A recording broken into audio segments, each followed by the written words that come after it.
नमस्ते दोस्तों। नीट 2026 का कैंसिल होना हमारे सारे स्टूडेंट्स, पेरेंट्स, टीचर्स के लिए एक बहुत बड़ा शॉक है। इन बच्चों की सालों की मेहनत, जो इनके सपने थे, जो इन्होंने जिस जज्बे से पढ़ाई तैयारी करी थी, उस पर एक पॉज बटन लग गया है। जिनका एग्जाम अच्छा हुआ था, जो सेलिब्रेट कर रहे थे, और जिनका एग्जाम बिगड़ गया था, आज हम उन दोनों तरह के बच्चों से बात करेंगे, उनकी रिएक्शंस को लेंगे और देखेंगे कि अब इस डिफिकल्ट सिचुएशन में हम सबको कैसे साथ में मिलकर चलना है। तो मैं जानना चाहूंगा कि जब आपने सबसे पहले वैभव देखा कि नीट 2026 कैंसिल हो गया है, कैसी फीलिंग्स थी आपकी? शुरू में तो दुख हो रहा था, पर फिर बाद में ये सोचा कि अब जो भी एक्सेप्ट तो करना ही पड़ेगा, तो फिर उसको खुले दिल से एक्सेप्ट करा। मतलब थोड़ा दुख तो अभी भी हो ही रहा है, बाकी तब भयंकर दुख तो नहीं हो रहा है। आपको कैसा लगा था?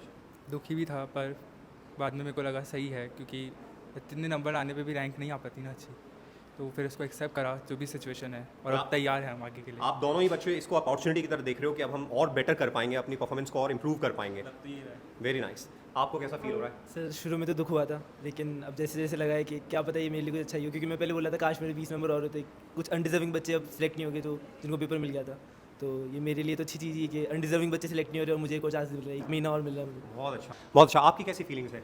सर कट ऑफ आई जाती है, अगर पेपर वापस से नहीं तो वापस हो रहा तो सही है कि कट ऑफ लो हो जाएगी, थोड़ी सी सही रहेगा, रैंक अच्छी आएगी, तो अच्छी फीलिंग है कि हाँ अब मेहनत करेंगे तो हो जाएगा अच्छे से। आप बाउंड्री के किस तरफ थे?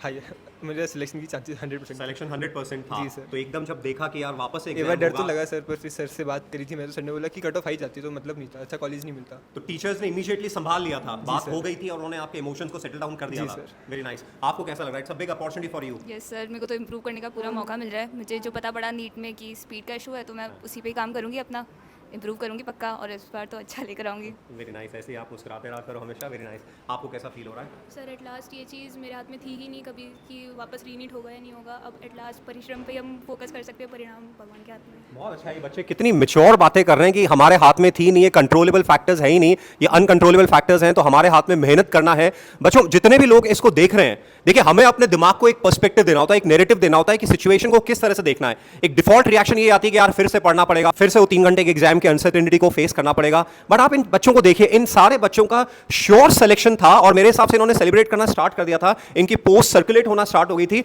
But with in few hours इन्होंने अपने आप को संभाल लिया है और कह रहे हैं कि हमें एक मौका मिला है अपनी परफॉर्मेंस को इंप्रूव करने का, और केवल हमारे साथ नहीं हुआ है, सबके साथ हुआ है। और उस इनजस्टिफिकेशन को रोकना बहुत जरूरी है। जो ऐसे लोग सेलेक्ट हो रहे थे मैल प्रैक्टिसेस से, उसको रोकना बहुत जरूरी है। तो hats off to you guys कि आप मतलब इतनी अच्छी तरह से अपने आप को संभाल लियो। और ये बात क्यों कर रहे हैं स्क्रीन पे, ताकि लाखों बच्चे जिनके डिफॉल्ट रिएक्शन डिसअपॉइंटमेंट की रहेगी, वो इस सिचुएशन को एक अपॉर्चुनिटी की तरह देखें कि यार हम वापस बाउंस बैक करेंगे। और बच्चों, आप अकेले नहीं हो, हम टीचर्स, आपके पेरेंट्स, सब मिलकर हम वापस से इस सिचुएशन को संभालेंगे और एग्जाम में अच्छा करने की पूरी कोशिश करेंगे।